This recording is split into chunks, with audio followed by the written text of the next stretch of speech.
God's way, not our way. Sometimes it takes us a while to understand.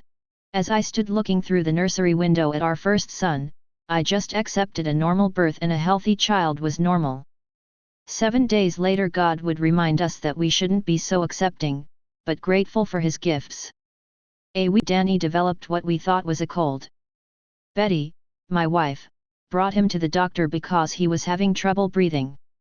The doctor ran some test and discovered Danny had more than a cold, he had spinal meningitis. It was 1968 and most people with meningitis died. On Friday, December 13, 1968 we received a call to come to the hospital because the doctor wanted to speak with us. When we arrived, he told us that Danny would die within the next 3 hours. Just then the door opened and a girl not much older than us came in.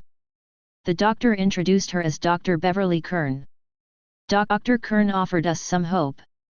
If we were willing to sign papers for an experimental treatment, Danny might live, but if he did, he might live as a vegetable for the rest of his life. The new antibiotic she would use might cause brain damage, because of the high dosage. We signed the papers. Betty didn't want to sit with Danny, instead she wanted to go to church and pray. I was filled with anger that God would do such a thing to an innocent baby, especially mine. We began a trip on an emotional roller coaster that would last for 3 weeks. Danny's condition would improve, and then deteriorate, and then would improve again. One night while lying in bed I said to Betty, I wish God would make up His mind because I can't take this emotional roller coaster anymore. God heard that prayer and knew I had come to accept His way as the only way.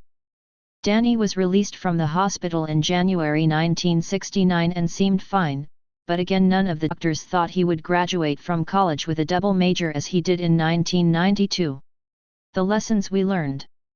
God does everything for a purpose. Our family was changed for the better, because we knew with God's help, we could live through and conquer any evil that would confront us in the years to come. God had sent Dr. Kern to us. Dr. Kern's first patient was Danny, on her first day at the hospital, and she brought with her a cure and an antibiotic that no one else had heard of. God had showed us that out of evil comes a greater good, a good that helped my wife and I grow emotionally, but more importantly spiritually. Submission to God's will is the Christian way of life.